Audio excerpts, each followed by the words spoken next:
Moi, mä oon Alex Vainio ja mä opiskelen täällä Tredun Hepolamminkadulla media- ja graafista suunnittelua. Hei, mä olen Alina ja minäkin opiskelen media-alalla Tredulla.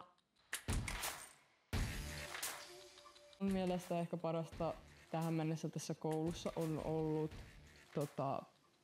painoala. Mä oon myös tykännyt graafisesta suunnittelusta tosi paljon.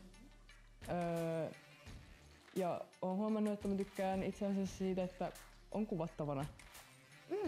Että mä oon ihan löytänyt semmoisen uuden puolen itsestäni täällä koulussa. Kuulostaa hienolta. Mä oon myös tykännyt niinku grafiikasta enemmän ja piirtämisestä ja oikeastaan se valokuvauskin on ollut ihan mielenkiintoista ja sitä mä olen odottanut, mutta en ole ihan vielä päässyt niinku siihen juttuun. Täytyy vielä harjoitella.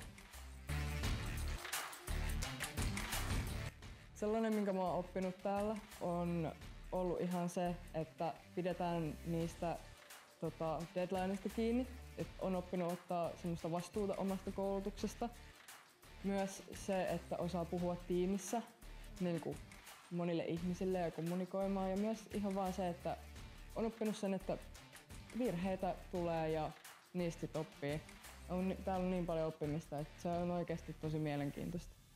No, mä oon oppinut tästä just, että asioita voi tehdä samanaikaisesti ja myös just kun Alex sanoi, että pitää deadlineista kiinni ja aikataulusta ja sitten, että täällä kuitenkin joutuu kommunikoimaan erilaisten ihmisten kanssa ja tekemään sitä työtä, niin kuin yhteistyötä, ei pelkästään tehdä omaa tehtävää, vaan tehdään projekteja, jaetaan sitä vastuuta, työtehtäviä ja sitä myös, että täällä on niin paljon monipuolisia asioita. Täällä on painamista ja grafiikkaa ja taittoa ja valokuvausta ja editointia ja äänimaailmaa ja niin paljon kaikenlaista. Että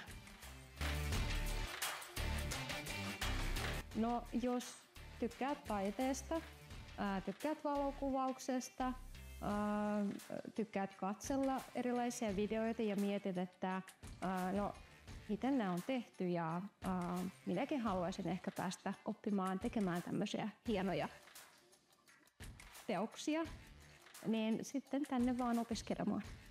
Jos sinä alakouluikäinen haluat olla YouTubettaja, tää on se paikka. Mutta ei mulla oikeastaan muuta.